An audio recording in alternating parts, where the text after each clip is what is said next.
Let me take you for a walk around my new environment here in Shekou, which is one of the residential parts of this incredible city that is Shenzhen. So we're going to start off in a place called SeaWorld. This is about a 5-minute walk from where we've decided to live. It's a place that's kind of full of lots of bars and restaurants, lots of activities. It's a place known for where a lot of expats like to come. A lot of expats live in this area in condos. There's a metro line here as well, makes easy access for me to get to work. But we live about 5 minutes down the road. So we're going to walk along the bay, down to where we live, through the compound and over the other side, and we're going to check out the market so we can see a little bit more of the real China here in Shekou. So, let's go.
Around in the morning, it's not very crowded at the moment. It's a rainy day, so there are less people around, and the area that I'm taking you to is sort of down by the bay, so we're not going to see the crazy traffic until a little bit later.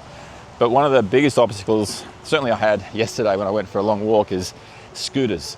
Now, unlike Bangkok, many Chinese cities are set up really well for pedestrians. You've got wide streets, you've got footpaths, you've got all the crossings that are really efficient. It's great for walking around, except that almost everyone now has an electric scooter, and those electric scooters just don't follow any rules at all. They're not a part of the traffic. They're on footpaths. They're going both ways. They are absolutely, sometimes terrifying, and luckily you get this beep beep when they're about to run into you. But walking back yesterday during peak hour after doing a little bit of shopping, electric scooters, everyone's on them, they're silent, so you can't hear them kind of as they're approaching. It is a very quiet city because of that, because of all the electric vehicles. Another one of the big changes with Teslas and BYDs everywhere. Now I just want to show you where I am at the moment. We're down on the bay, and if you look ahead, it's a little bit blurry I think because it's a pretty cloudy, yucky day at the moment. Right over there is Hong Kong. So the place that I probably call home more than any place these days. And so it's just across the water there, but it's actually not, Hong Kong's not an island. There is an island called Hong Kong Island, and that's just a very small part of Hong Kong. But Hong Kong is joined on to mainland China. And so even though we're looking there at the water, and there's a bridge just up to the left, which we may see in a little while, and you can get the bridge across to the airport really quickly. You can get a ferry to the airport as well. But Hong Kong and mainland China are joined, so you can just walk across. So it's a strange thing. You come here and you look across and think, oh wow, there's Hong Kong, but you don't have to get across the water to get to Hong Kong. So this is sort of a bit of a ritzy upper class area here on the bay, and there's this mall where we had coffee the other day. And so this place often is really, really full on the weekends when it's sunny, and it is a little bit early still. Afternoons during the week, everyone's down here exercising. Chinese people love to exercise. So one of the things you notice around these places is that there's like these little outdoor gyms everywhere, and there's all sorts of activities and all sorts of things that people are doing to keep fit. It is a real culture of activity, exercise, and we'll see that a little bit later if we get further down to the park.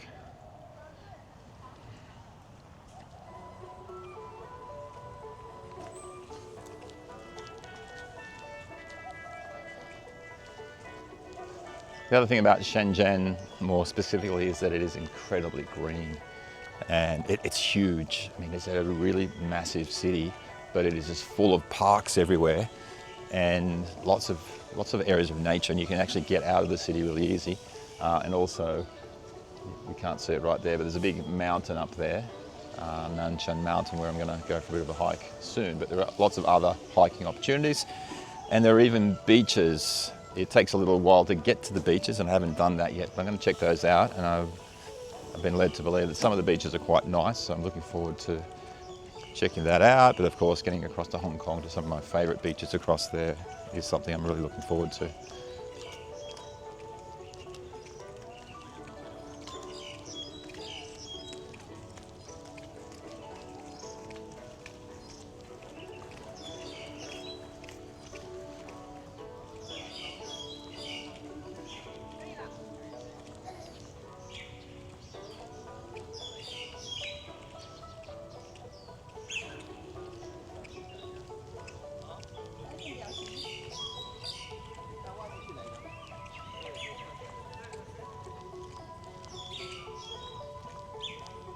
The condos.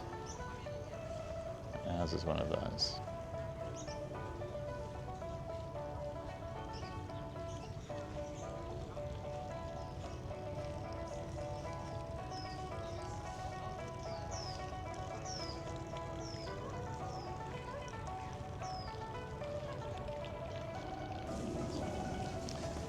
So our condo is one of those just down there. We'll check that in a moment. Lots of people really use this area for exercise. It's nice for that.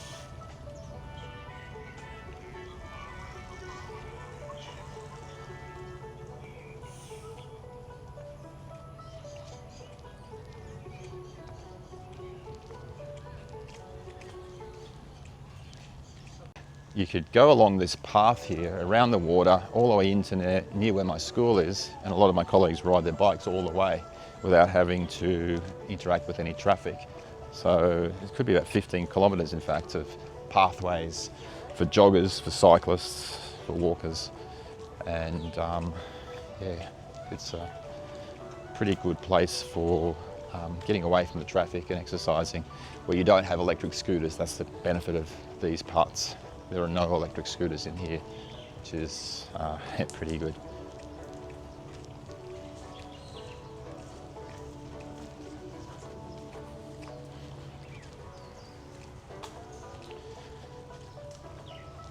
Another great thing is how easy it is to get across to Hong Kong these days. So since COVID, obviously everything is open and free movement, and there are even people travelling across every day for work. And going from here to the airport is really easy. I mean, the Hong Kong airport is actually more accessible and cheaper fares as well, rather than going to the Shenzhen airport, so that's interesting. And you can actually even get a ferry across the airport where you check your luggage in at the ferry, and the luggage is transferred to the airport, and as long as you're flying on the same day, it'll get on your plane no matter where you're going. So that's a pretty good service as well. So there are lots of benefits to living here. It's cheaper than Hong Kong. If you're getting paid well, your savings potential, of course, will be much higher here than it would be in Hong Kong. However, I want to dispel a really big myth that my wife is starting to realise. Shenzhen is not cheap. Certainly compared to Thailand, it is not cheap. It is much more expensive. Some things are still cheap, but we're really realising that you need to just make sure that you don't think of China the way that it used to be in terms of costs. So our rent, for example, we're paying just over 12,000 RMB. So we're paying more than $2,000 a month for our rent, which isn't a lot maybe in the US, but it's certainly a lot more than we would ever consider paying in Thailand. And the same thing with food and other things. It's a lot more expensive than you think, but we need to also realise that it's not Western prices either. So we just spent a month in Brisbane. Things were a lot more expensive there, but certainly there's not as much difference as you might think, and so keep that in mind as well, that Shenzhen is not the cheapest place in the world.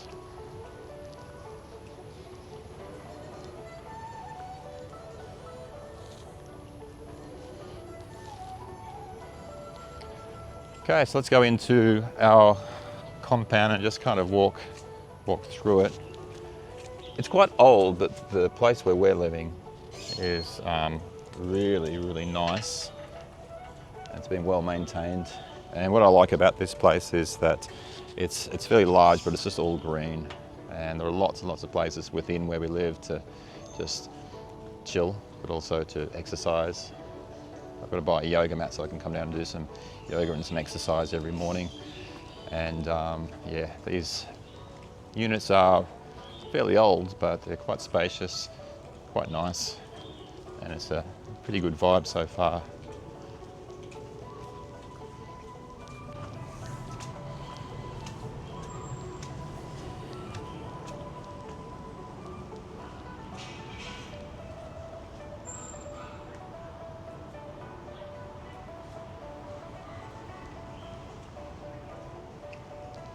Okay, so we'll come back to the condo later, but let's now go for a walk across the other side of the road where we get into a bit more of the real China, I suppose, in terms of this part of the country. Of course, one of the little adjustments that people often have to make is food. And you might think you come to China, you're going to be eating Chinese food all the time, local food. And you can if you want, and that's certainly going to save you some money. But it's also quite possible to get access to those things that you might be missing from home. There are lots of Western stores, Western grocery stores and things like that. They're a little bit pricey, but you can kind of get almost anything that you want. There are a lot of expats living in this area, so there are lots of those things. And in these areas, you might find a little bit more English as well, because of course the language barrier is real here. The majority of people do not speak English, so translation apps are really important, and finding ways to communicate is really important, and learning some Mandarin is really important. Back to the Western stores, this is one that we found the other day. It's called Silver Palette, and it's just full of lots and lots of Western food. And so we've been there a few times already. Ni hao. So this is where we do our shopping for our extra special treats. So this is the entrance to our condo, and we're just going to go across the street there and find a whole new world of interesting things to see and to experience here in Shenzhen. Oop.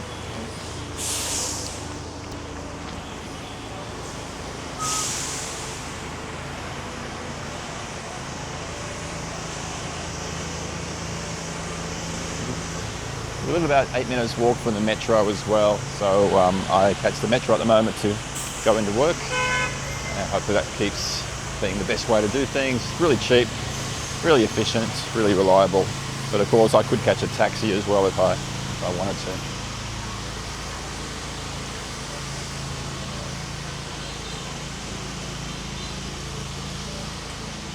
So Shekou is a little away from where the school is, so my commute is actually about 30 minutes. We decided it's kind of worth it to live out here in this environment where, it just feels a little bit more relaxed and in a way a little bit more local, but also having all the facilities and having that access to the bay and all the exercise areas.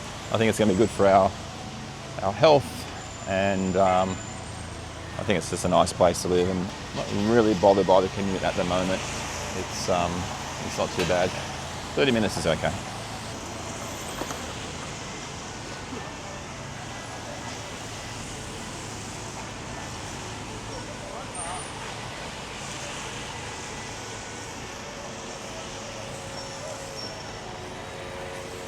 So it's only 9:40, so a lot of things probably don't open until 10, but we're going to head to the markets, Shekou market, and I'm sure there's a bit of action there in terms of the fresh food market, mainly the fish markets and those kinds of things. But it'll just give you a little bit of a look as to what the streets are like in China, here in Shekou, and I'm sure you'll make lots of little observations. You might notice lots of coffee shops. Coffee is a big thing in China these days.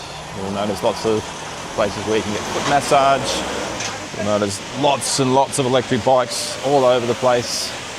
And some of the electric bikes are those that you can actually rent. So here, for example, you see these everywhere.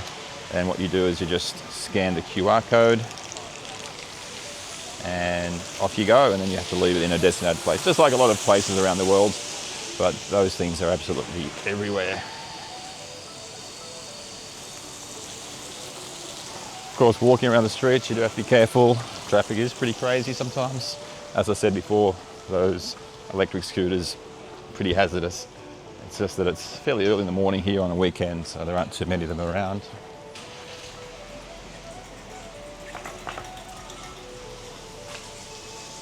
And avoiding peak hour traffic is definitely a good tip as well.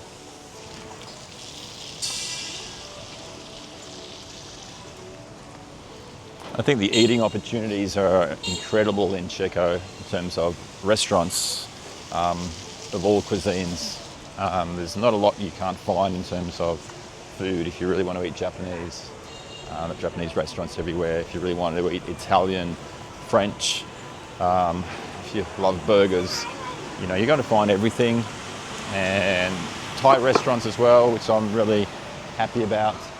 So in this area, at least, you certainly don't lack for variety in terms of what you might be able to eat. Just down there, there's a gym, which some of my colleagues have joined, so I'm thinking about that because it's sort of a 5 to 8 minute walk from my place. So that might be a thing that I do.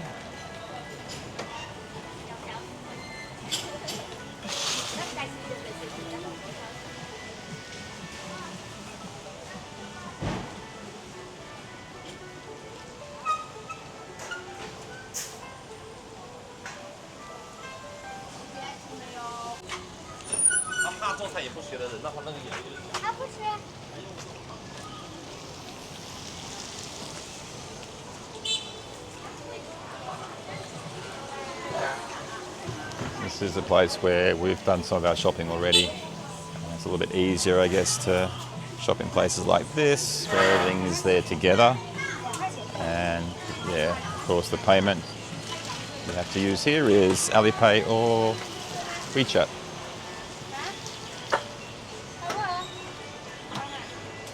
Even the smallest stores will have a QR code for you to make your purchase.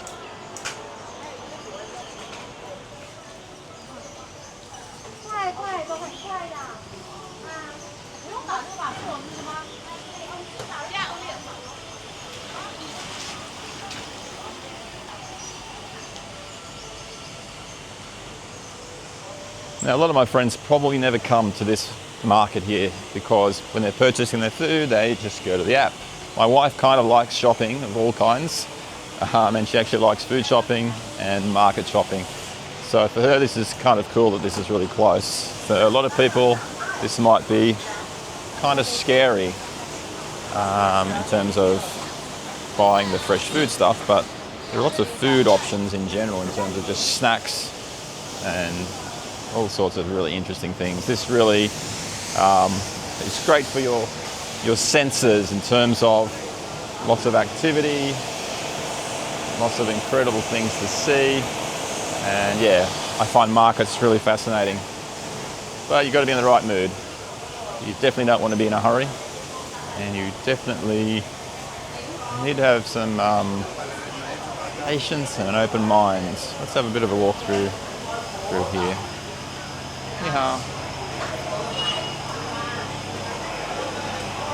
This is the stuff my wife loves.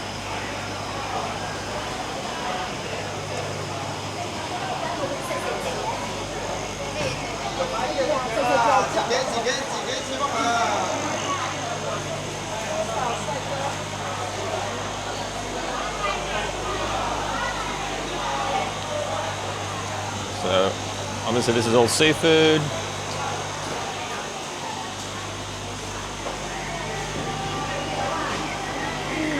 That one.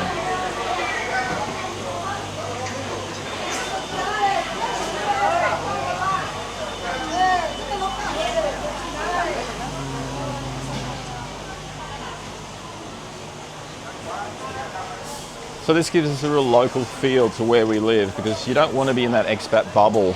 You don't want to constantly be just thinking that you're living the same kind of life as you would back home. You sort of want these experiences of just walking around the streets and just going, wow, this is where I live. Every now and again you have to pinch yourself and say, oh wow, this is so different to what I could be doing back in my home country.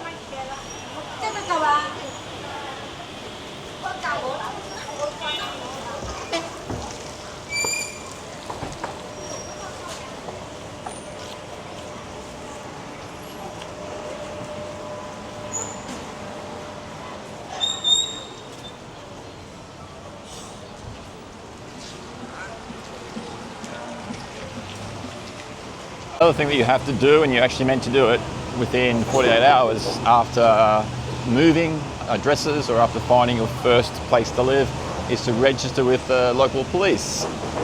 And you can go to a police station to do that, but there's also sort of in this area here, this expat organisation which does it really efficiently. And so we went there the other day.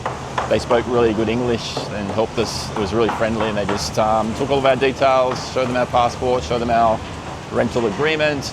And so we're kind of registered now in terms of where we live, and every time you change your address, you have to notify them that you've made that change. This is not uncommon. We have to do that in Thailand as well.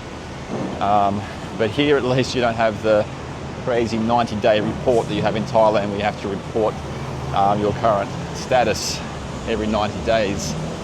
So these things take a little bit of time, and we're hoping that within the next 2 weeks we'll have our residency permit, and then we'll be able to get across to Hong Kong and go to other places as well. But of course we also want to explore lots of China. When my daughter comes here, we'll get up to Shanghai, and we may even visit Nanjing for the first time in about 14 years since I was last visiting Nanjing. Of course China is massive, and you'll never see all of it. I've been lucky enough already to have seen a fair bit of Shanghai. I spent a lot of time in Shanghai when I lived in Nanjing. Of course, Nanjing, we spent a lot of time there, and we went up to Beijing a couple of times. I ran on the Great Wall of China, ran a half marathon, which was incredible. But there are so many other parts of China I'd love to get to. Chongqing, Hunan province, Chengdu. So many amazing places to see here, as well as, of course, regular trips across to Hong Kong.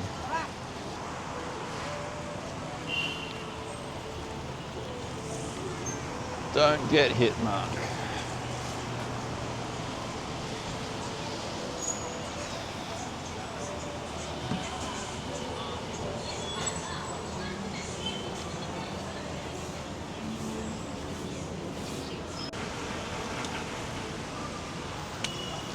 You can see up here on the left is the local coffee brand. It's called Luckin Coffee. It's got an interesting story. It's sort of taken over from Starbucks because basically they're just competing on price and doing extremely well.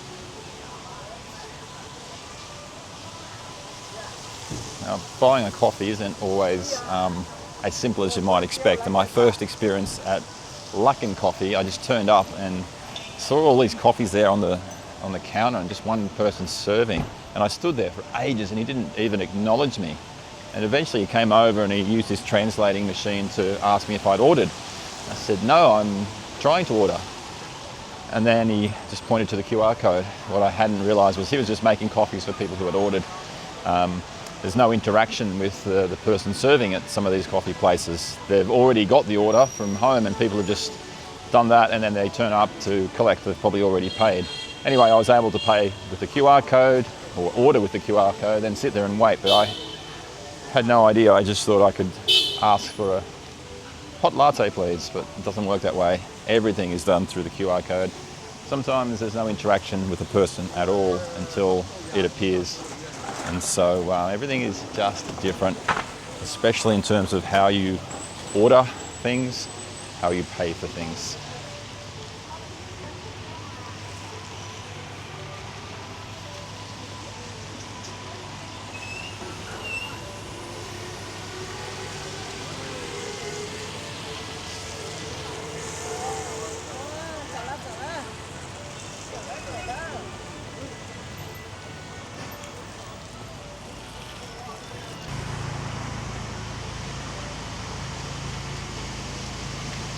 Of course, buses are another option that you could use instead of the metro, and we'll try that out pretty soon, I think.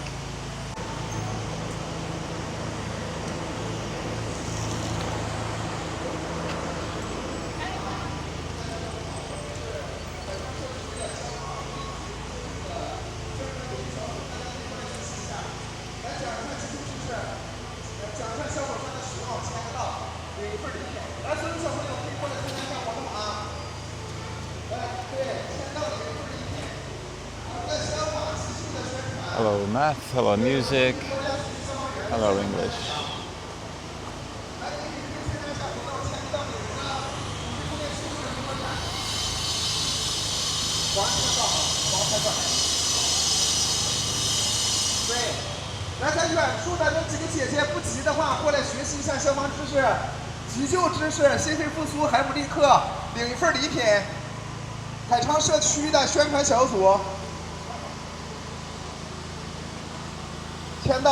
No idea what's happening there.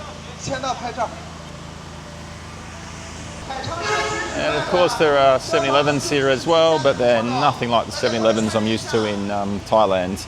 These 7-Elevens are very small, they don't have anywhere near as much stuff as the famous ones from Thailand have there. You can get almost anything.